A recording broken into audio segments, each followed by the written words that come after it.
Les doy la bienvenida a una nueva clase de la cátedra, la clase número 6, unidad teórica número 6, en la cual vamos a abordar el tema de neuropsicología de la memoria. Para ello vamos a valernos de la bibliografía obligatoria del doctor Aldo Ferreres, titular de la cátedra en la Universidad Nacional de Buenos Aires, y sobre todo de su libro los capítulos 3 y 4. El capítulo 3 va a trabajar el caso paradigmático en la investigación de la memoria a mediados del siglo XX, que es el caso HM, estudiado por la doctora Brenda Milner. Y en el capítulo 4 van a ustedes poder estudiar los distintos sistemas de la memoria. Ya pueden ir avanzando acerca de que la memoria no es un todo unitario, sino que se divide en diferentes sistemas que manejan diferentes tipos de información. Hay diferentes almacenes de memoria y por lo tanto corresponden a diferentes estructuras o circuitos o sistemas funcionales cerebrales.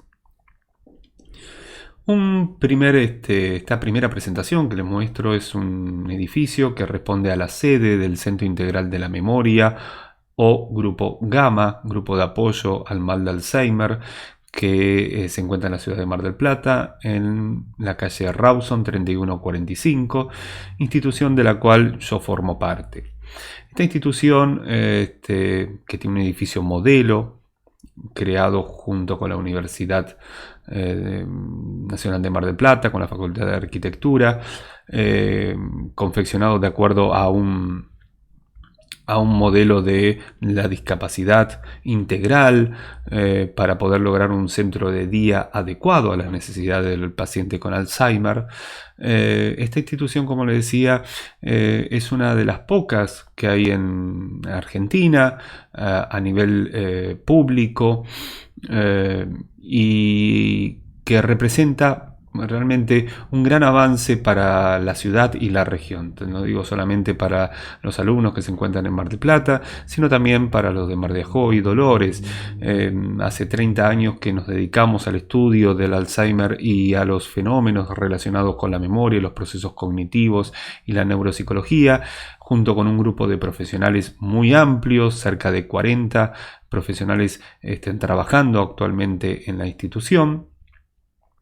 Y realizamos tareas desde el diagnóstico al tratamiento, que corresponde a la estimulación sociocognitiva, y el acompañamiento de los familiares con asistencia social o cuidadores que permita una mejor calidad de vida y confort de los pacientes y su familia.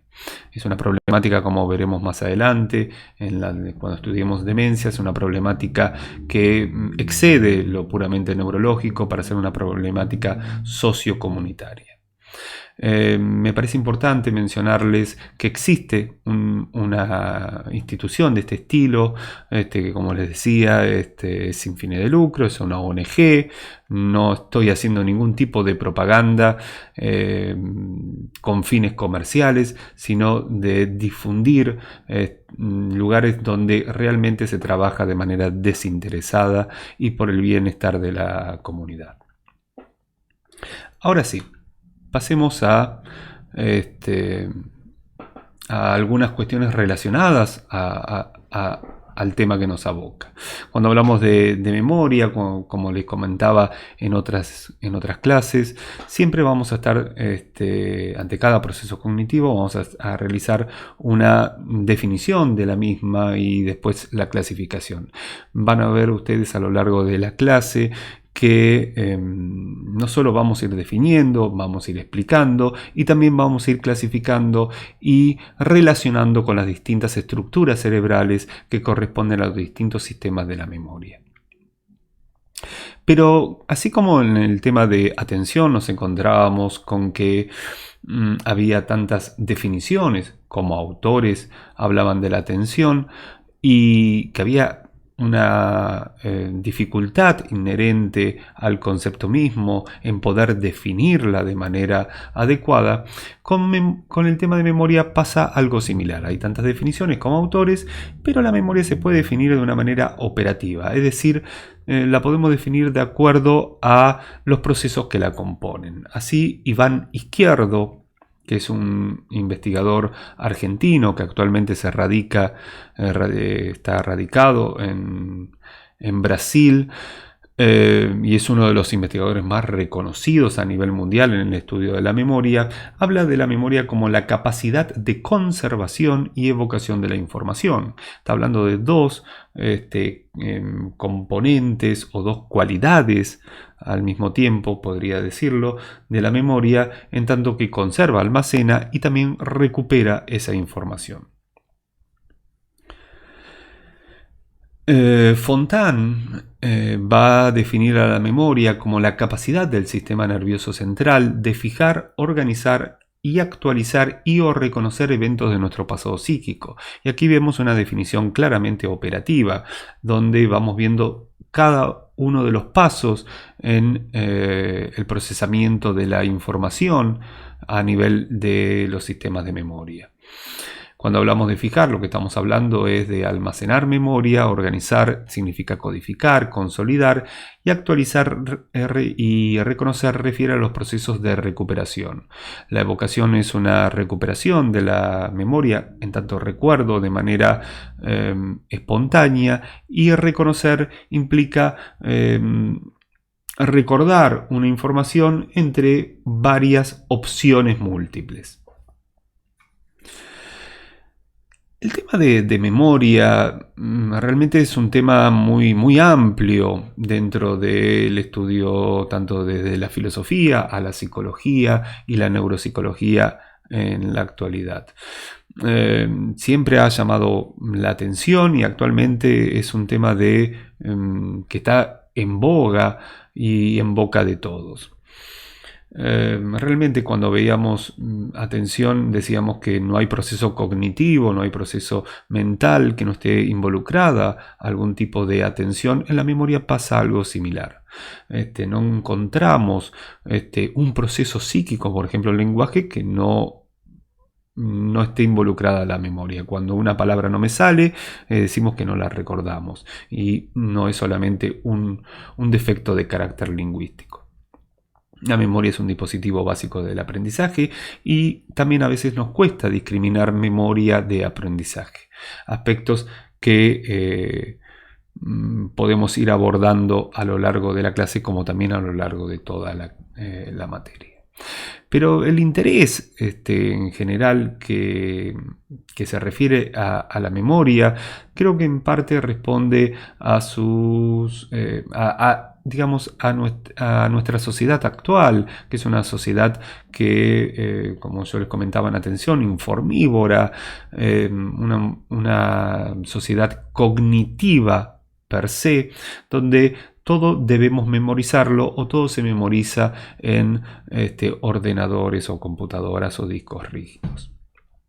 En realidad, a un plano más existencial, somos nuestra memoria, o mejor dicho, nuestras memorias, como les había aventurado en un principio, cuando les decía que no hay un único sistema de memoria. Hay varios almacenes, hay varios sistemas o circuitos de memoria. Gracias a la memoria, gracias a ellas, nosotros percibimos, nos movemos, hablamos, nos emocionamos, planificamos, proyectamos nuestras vidas, y ellas van a determinar nuestras decisiones e incluso definen nuestra identidad.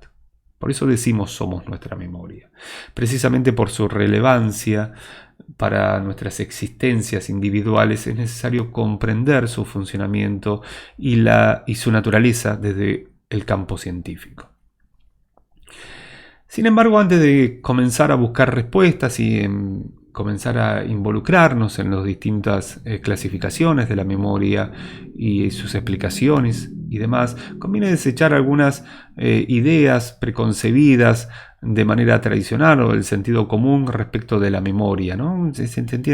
Generalmente se entiende que la memoria es una especie de grabación o un tallado en piedra, como si la memoria fuera un disco rígido en el cual se recogen nuestras experiencias.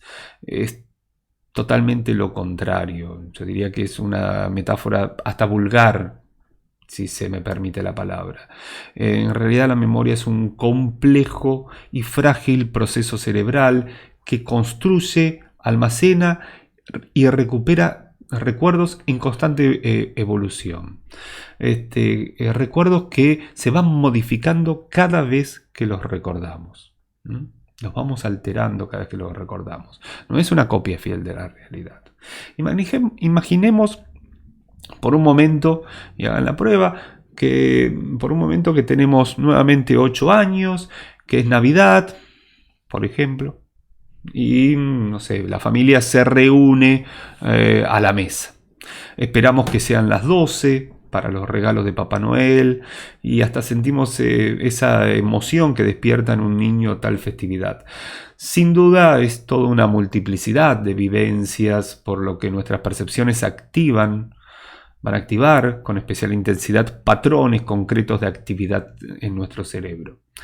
Por ejemplo, el color, la forma de los paquetes de los regalos debajo del árbol, el sabor de la comida, todas las distintas sensaciones que participan de esa festividad. Los impulsos que transmite la red de neuronas receptoras de estos estímulos se irán reproduciendo una y otra vez en nuestro hipocampo, que es la parte del cerebro especializada en fijar memorias. Se va a ir reproduciendo hasta que ese circuito quede fijado. La asociación neuronal resultante va a representar el recuerdo de ese episodio en nuestra mente. Será la huella anémica de nuestra Navidad a los 8 años. Porque las memorias son eso, son redes neuronales estrechamente interconectadas y muy distribuidas por todo el cerebro. Y ahí creo que estamos avanzando bastante.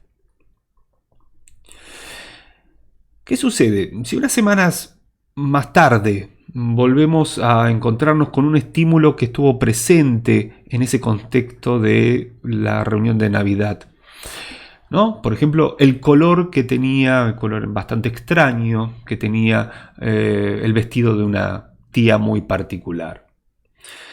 Entonces, al ver ese color, es posible que se desencadene toda una red de asociaciones que nos permita acceder al recuerdo no solo de nuestra tía, sino de toda la reunión. No obstante, seamos o no capaces de apreciarlo, ese recuerdo se empieza a difuminar, se empieza a perder, se empieza a hacer más difuso.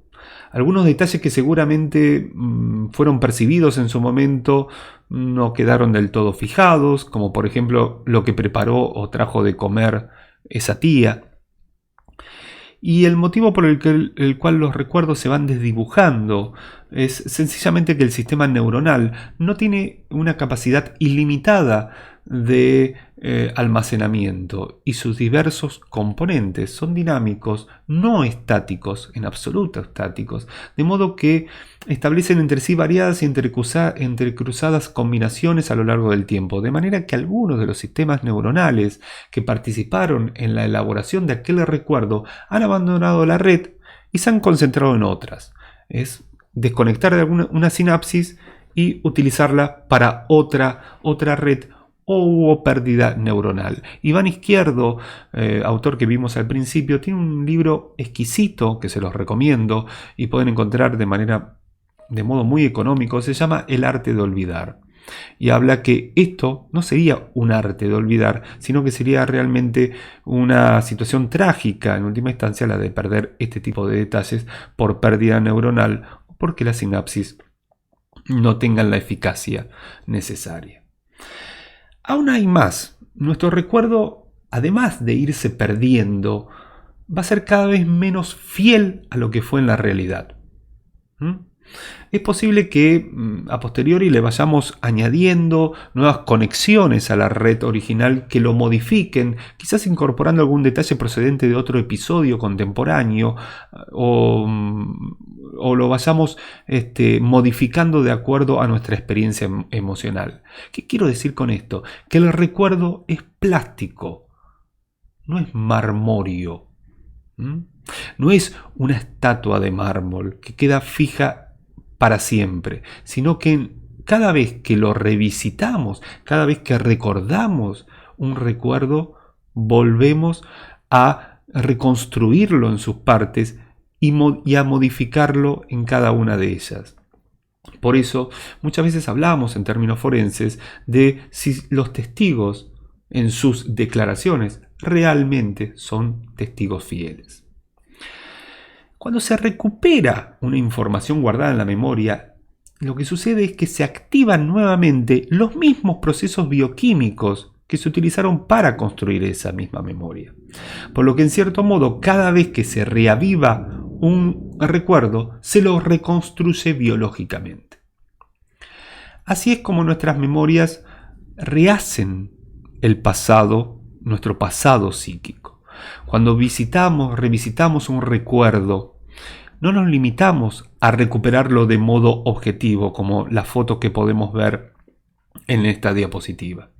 Esa forma objetiva, como si fuera una foto, de una manera siempre igual, como quien saca un archivo de una carpeta de Windows. Lo que experimentamos al recordar algo es una acción en la que la estructura neuronal de la memoria modifica el recuerdo, el cual, por su mencionada plasticidad, va siendo moldeado a lo largo del tiempo en las diversas revisitaciones. Precisamente, si un recuerdo es fijo y no se altera en lo más mínimo, a menudo lo que se van a producir son afecciones muy dolorosas, como las obsesiones o ideas fijas o flashback del estrés postraumático. Esas fijaciones pueden entender que son por demás angustiosas. Pero la memoria no solo sirve para revivir nuestra biografía, nuestra historia personal. Por la cantidad de funciones que le son atribuidas, comprenderemos la necesidad de que ésta no sea única. Nuestra vida, por su misma complejidad multifacética, requiere de diversos sistemas de memoria. Aprender matemática o historia requiere de diferentes sistemas neurales que los que permiten adquirir el lenguaje o aprender a conducir o andar en bicicleta. Aprender un significado es muy diferente a aprender a hacer algo. La memoria registra y elabora los conocimientos sobre el mundo natural y social. Es distinta a la memoria también de nosotros mismos. Es decir, esa memoria referida a los conocimientos del mundo también va a tener una estructura diferente que la memoria que está referida a los eventos de nuestro pasado psíquico. Es decir, que el cerebro se metamorfosea, se cambia de forma continua, incesantemente, adquiere, almacena y recupera información sobre uno mismo y sobre el medio físico y social que le rodea. Sin descanso, todas nuestras áreas cerebrales registran informaciones, reescriben sus propios circuitos y regeneran las bases de la memoria, formadas todas ellas por diferentes redes neurales interconectadas. La memoria es la propiedad esencial de todos los sistemas neuronales, pero no implica que sea de un solo tipo. De hecho, es por todos conocida la distinción entre memoria a corto plazo y memoria a largo plazo, la cual almacena nuestras memorias individuales en forma de conocimientos acerca del mundo o conocimientos acerca de nosotros mismos.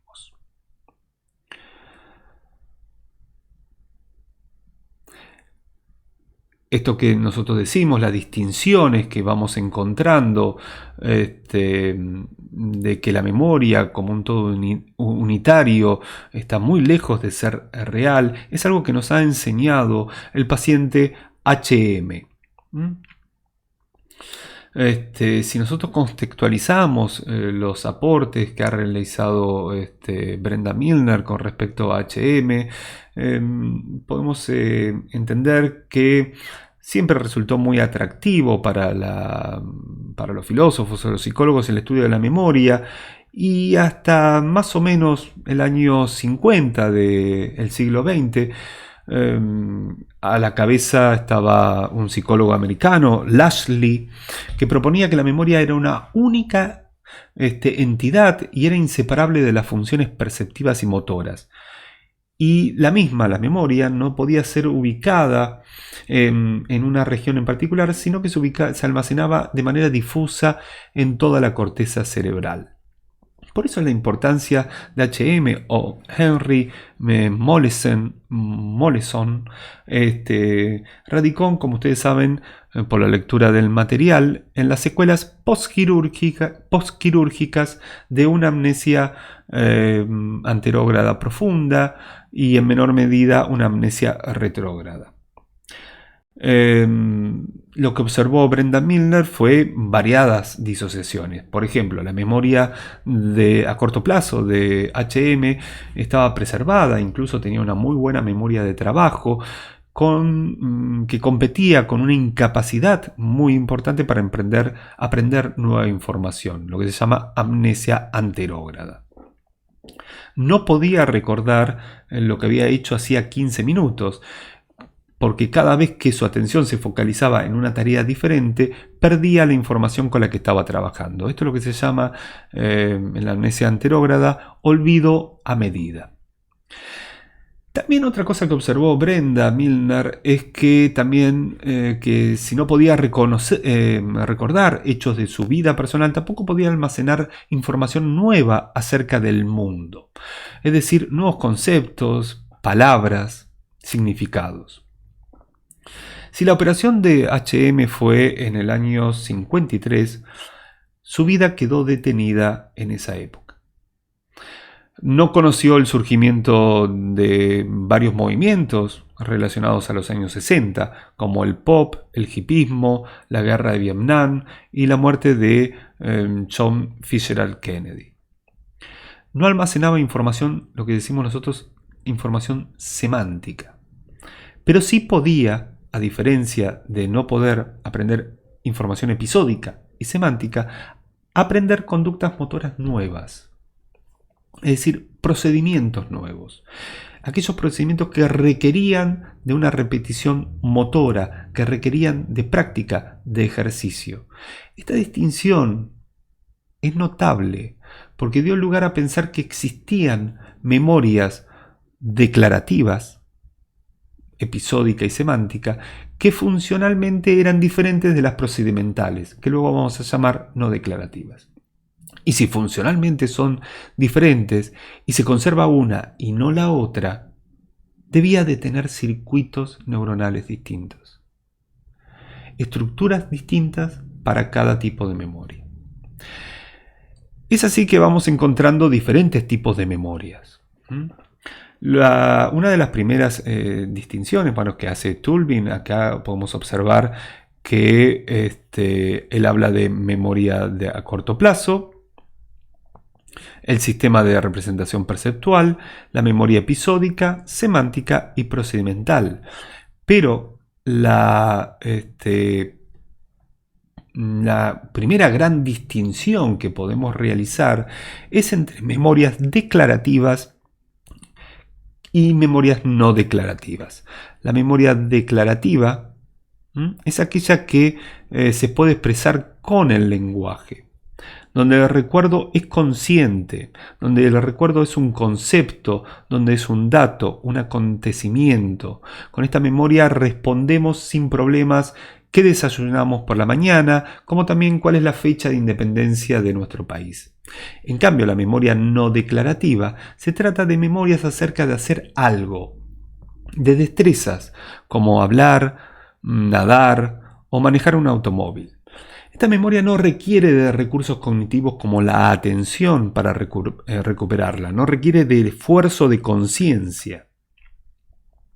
La memoria procedimental se recupera a través de la acción, de automatismos, más que en forma de recuerdos.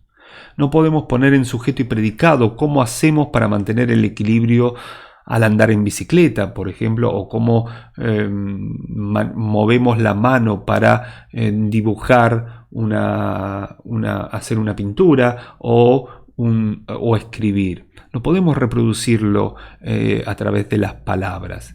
Se aprende haciendo y se recupera haciendo también.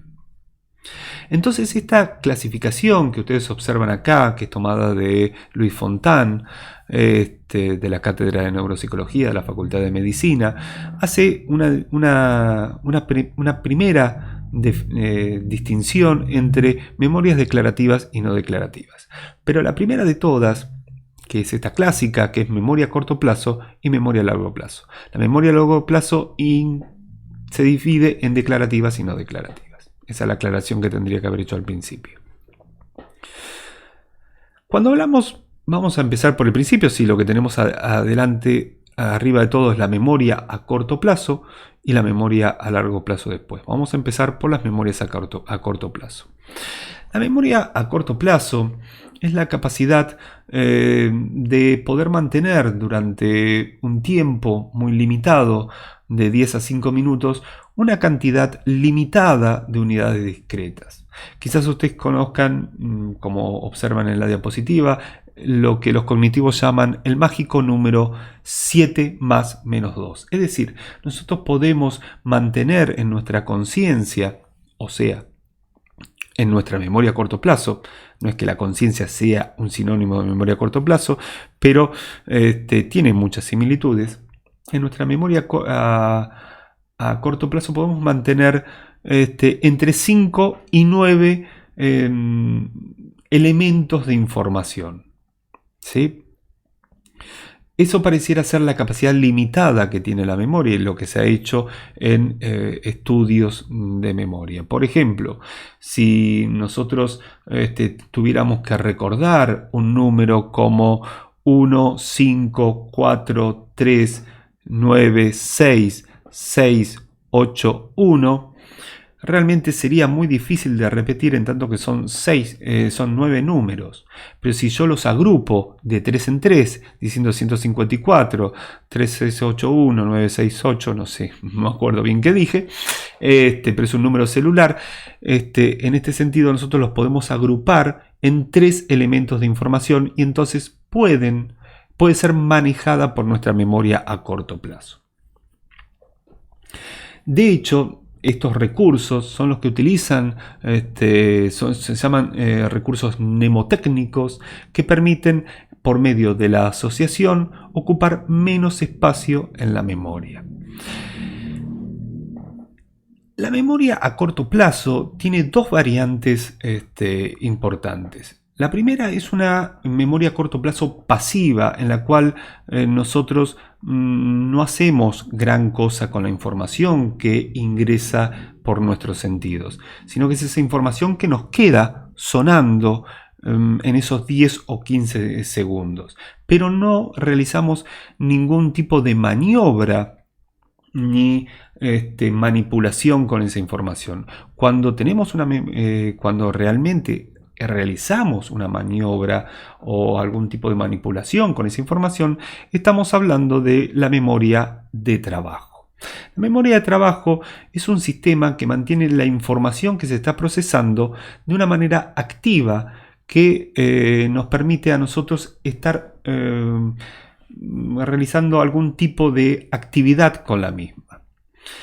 La base neuronal anatómica de la memoria a corto plazo va a estar representada por la corteza prefrontal, en particular la corteza dorsolateral. El concepto de memoria de trabajo es planteado por Baddeley en 1978 y corregido luego por él 20 años más tarde por una cuestión que ahora vamos a plantear, pero que ustedes tienen que familiarizarse con que la memoria de trabajo responde a un ejecutivo central, que es el que manipula la información que yo estoy registrando, procesando en mi conciencia, y puede ser información visual, que se llama agenda visoespacial, o verbal, que se llama bucle fonológico. Por ejemplo, si yo les pido a ustedes que deletreen la palabra mundo desde atrás hacia adelante, lo que van a hacer es utilizar algún tipo de estrategias desde el ejecutivo central, y con el bucle fonológico lo que van a ir realizando es una estrategia verbal de ir realizando esa tarea. Van a decir O, D, N, U, M. Esa tarea requiere de abstraer la atención y manipular la información en la conciencia. Una vez que yo lo he respondido ese problema, lo dejo de lado y paso hacia el siguiente. Si yo les dijera que hicieran la misma actividad, pero en vez de decir mundo le dijera la palabra otorrinolaringólogo, les pediría que como estrategia utilizaran la agenda visoespacial, que cerraran los ojos y escribieran imaginariamente en un pizarrón la palabra otorrinolaringólogo y luego la deletrearan de atrás hacia adelante. Esa posibilidad de imaginar, de tener una imagen y poder trabajar con ella, se responde a la agenda visoespacial con una planificación desde el Ejecutivo Central. Baddeley se da cuenta que todas las estrategias, como también el conocimiento de la lengua, o si yo les hiciera hacer un cálculo mental, como por ejemplo, si yo les digo multipliquen 24 por 38, ustedes van a tener que realmente utilizar la agenda visoespacial o el bucle fonológico para establecer una rutina, una estrategia que les permita hacer un cálculo complejo. La memoria de trabajo, se va a dar cuenta Baddeley, que va a requerir de ir hacia memorias episódicas o memorias semánticas que estén almacenadas en nuestra historia personal, para poder utilizarlas como recursos en el Ejecutivo Central o en el bucle fonológico o en la agenda visoespacial. Pero en un primer momento el buffer episódico no se encontraba en el modelo de memoria de trabajo que presentaba Baddeley. Ustedes pueden ver que también, si seguimos pensando respecto de las distintas operaciones mentales de la memoria de trabajo, lo que tenemos son diferentes, como la codificación en el lóbulo prefrontal dorsolateral, la manipulación hacia regiones más orbitofrontales y ventromediales, y la búsqueda de inhibición y selección en áreas más orbitofrontales y singulares. Es decir, que para la memoria de trabajo las regiones prefrontales son críticas a la hora de resolver un problema. Y por lo tanto también involucra un sistema donde también voy a memorias de largo plazo. La memoria a corto plazo de trabajo activa va a colaborar constantemente con memorias declarativas y con memorias procedimentales o no declarativas. Si pasamos a la memoria a largo plazo, entendemos que es un almacén más o menos definitivo de los recuerdos y que tendría una capacidad ilimitada para guardar información. Tolbin lo que plantea dentro de las memorias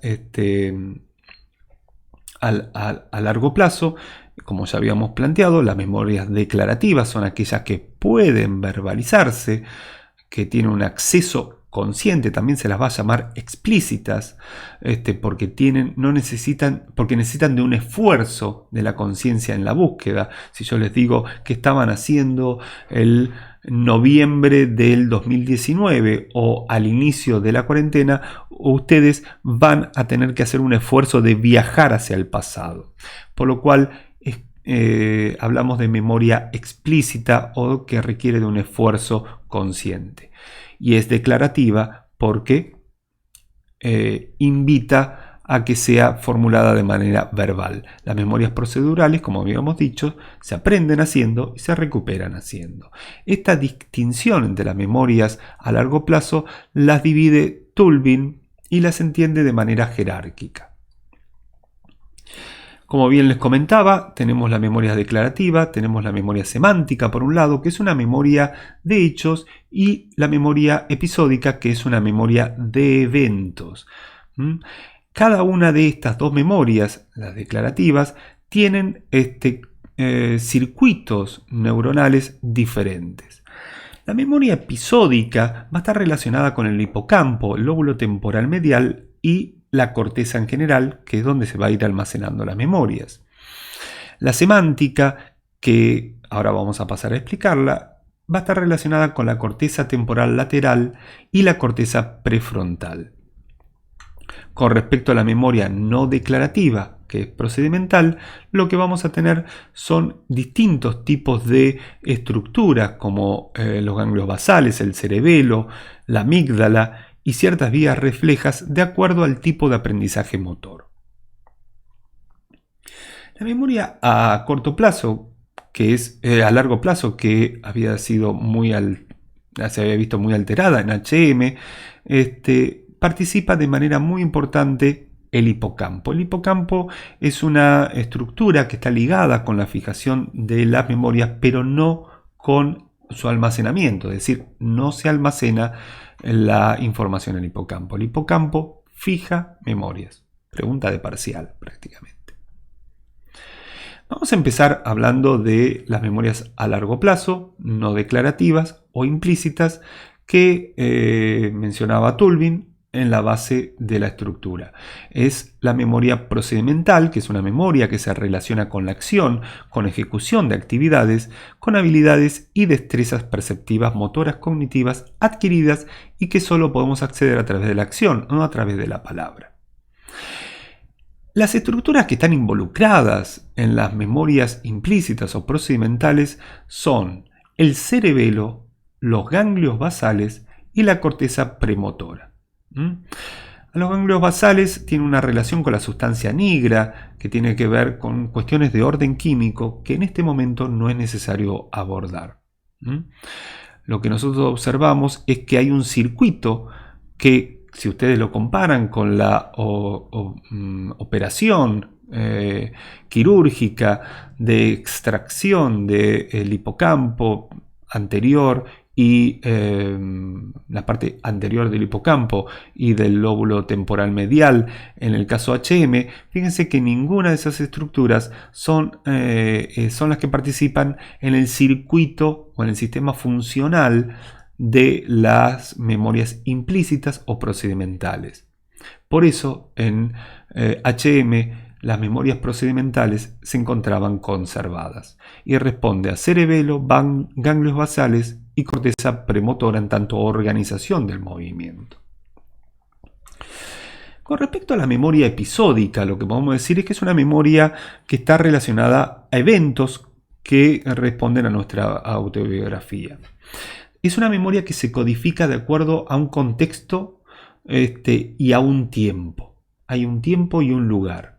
Se codifica de acuerdo a un tiempo y un lugar, donde ocurrió un determinado hecho y en qué momento ocurrió ese hecho. Esta memoria permite una identidad estable y coherente del sujeto. De hecho, Tulvin va a relacionar la memoria episódica con la conciencia y la va a llamar conciencia autonoética, por esta posibilidad de viajar al pasado que nos brinda la memoria episódica. Cuando yo recuerdo mi Navidad de los 8 años, viajo hacia ese momento e incluso recreo muchas de las situaciones que sucedieron en esa Navidad. Pero como ustedes saben, que hablábamos al principio, cada revisitación de esa memoria implica una modificación del mismo. ¿Qué estructuras estarían involucradas en la memoria episódica? Vamos a ir estudiándolas de a poco. Primero que nada tenemos que saber que la corteza prefrontal no tiene que ver tanto en la memoria con el almacenamiento de datos o acontecimientos. La corteza prefrontal, las partes más anteriores del cerebro, tienen que ver más que nada con las estrategias necesarias que tenemos para poder evocar. Nosotros elaboramos estrategias para evocar una memoria. Así que va a estar relacionada más que nada con la recuperación de memorias ya establecidas. En cambio, la corteza retrorolándica, es decir, los lóbulos posteriores, temporo-parieto-occipital, van a tener que ver con unos circuitos distribuidos para el almacenamiento de la memoria a largo plazo. En particular es muy importante, como habíamos mencionado, en la consolidación de las memorias, el hipocampo. Con respecto a la memoria episódica, más en particular, vamos a hablar de que hay tres grandes estructuras que están íntimamente relacionadas, que es la región hipocampal, la corteza entorrinal, perirrinal y parahipocampal. Y de ahí al resto del cerebro. Vamos a verlo un poquito más en detalle. Desde un corte coronal vamos a observar al hipocampo, que se va a encontrar en esta zona, que es bilateral, el hipocampo, la corteza entorrinal, la corteza perirrinal y la corteza parahipocámpica. Y fíjense que aquí seguimos hacia el lóbulo temporal medial. Cada una de estas estructuras tiene una función en particular, ¿no? Con respecto al hipocampo habíamos dicho que interviene de manera fundamental en la consolidación de nuevas memorias. La corteza entorrinal es una estación de relevo. Acá tenemos que verlo como diferentes fases del procesamiento de una nueva memoria, de la consolidación de una nueva memoria. Actúa como centros de relevo para distribuir la información desde el hipocampo hacia los lóbulos temporales, hacia otras regiones. La corteza perirrinal va a tener un papel importante en el reconocimiento visual de objetos complejos, incluso relacionado con recuerdos inconscientes, y la corteza parahipocámpica, esta parte azul, celeste, está involucrada en la percepción del medio ambiente local, es decir, que tiene información respecto del mapa visual. Es decir, cada una de estas estructuras va brindando diferente tipo de información a modo de estaciones, como hablábamos en otras clases, en la clase de neurofisiología, como si fueran estaciones de un tren que va brindando diferentes pasos en el procesamiento de la información. La memoria episódica, si la queremos evaluar de una manera muy simple, es sencillamente preguntando cuestiones acerca de la vida de la persona. De una manera más objetiva, lo que vamos a hacer es una tarea de aprendizaje de lista de palabras. Lo vamos a someter a una tarea de aprendizaje verbal, como el test de Rey o de Signoret y demás, que si a ustedes les interesa, se les puede brindar como material de apoyo. Pero la memoria episódica va a responder siempre a una memoria codificada de acuerdo a un contexto temporoespacial. Bien, con respecto a la memoria semántica, esta responde a nuestro conocimiento general sobre el mundo, los significados de las palabras, conceptos, esquemas y marcos de referencia. También guardamos allí el conocimiento común sobre el mundo físico y social. Todo lo que sabemos acerca de cualquier objeto, persona o acontecimiento se almacena en diferentes regiones de nuestro cerebro que se conocen como mapas semánticos. Los mapas semánticos refieren no solo a nodos cerebrales de redes, sino a verdaderos grupos o familias de significados. Así, si yo digo la palabra manzana, al activarse la red pensamos en su color, en su aroma, en su gusto. Si son más grandes, si son más chicas, puedo pensar en la provincia de Río Negro, o la relaciono con la manzana de Apple o de Turing, la manzana envenenada de los cuentos, la manzana de Adán y Eva y la serpiente. Es como una gran cadena asociativa que se ubica en diferentes regiones del cerebro. El color hacia el área visual, el conceptual hacia el área temporal, las texturas a las áreas sensoriales del parietal, etc. No existe un punto donde si tengo una lesión olvido la manzana en su totalidad y es borrada de mi mapa semántico. No, para nada.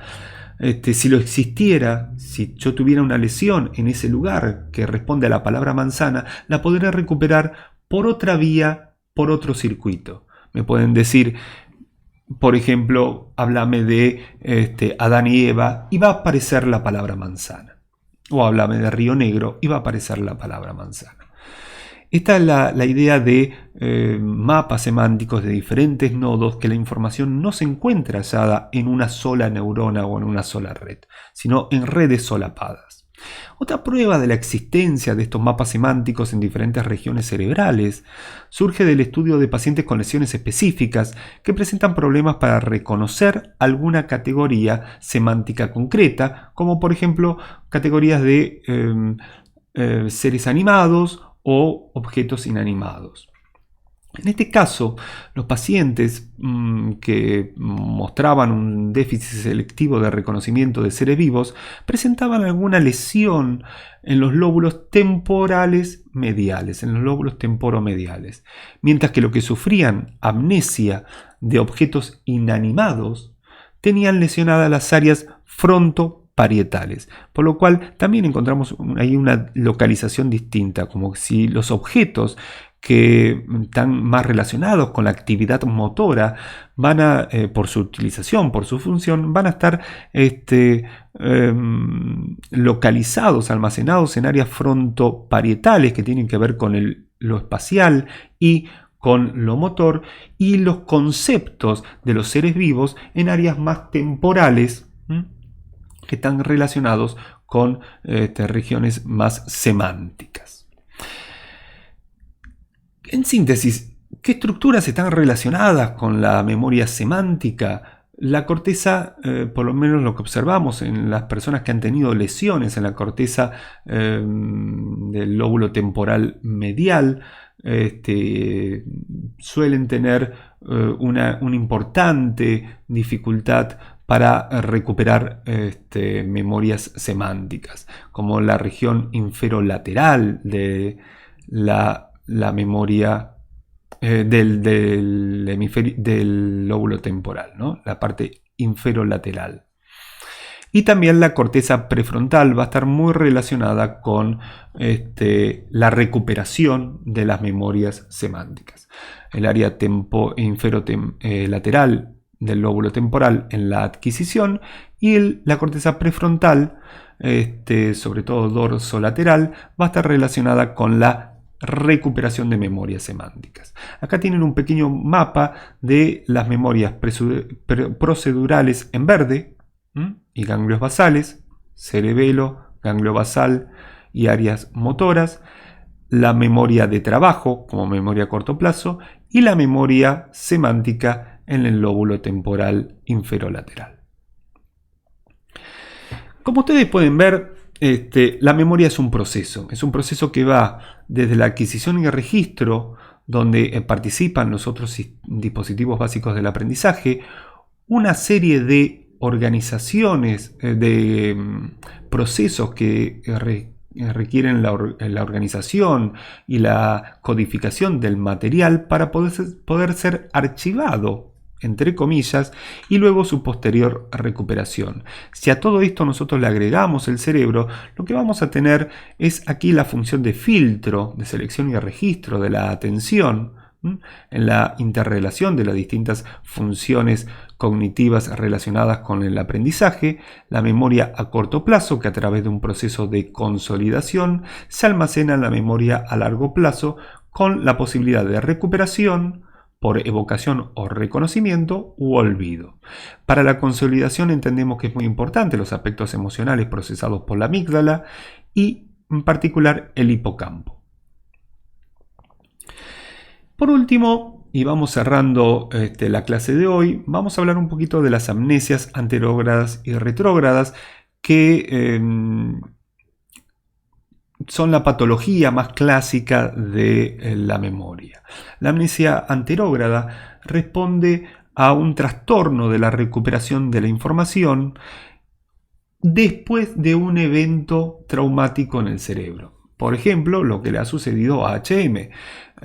Luego de la operación, de la intervención quirúrgica, donde hay una exéresis de los lóbulos temporales, HM no puede volver a fijar nueva información. Eso se llama amnesia anterógrada. Ahora, si luego de la operación no puedo recordar mi pasado psíquico, se llama amnesia retrógrada, que es un trastorno de la recuperación, perdón. Lo había leído al revés al principio. La amnesia anterógrada es un trastorno del almacenamiento y la amnesia retrógrada un trastorno de la recuperación. Entonces, a partir de un evento, no puede almacenar nueva información o no puede recuperar información que ya estaba almacenada. En el caso de HM es una amnesia antero-retrógrada, pero con predominancia anterógrada, porque él no podía recordar hasta 2 o 3 años antes de la operación.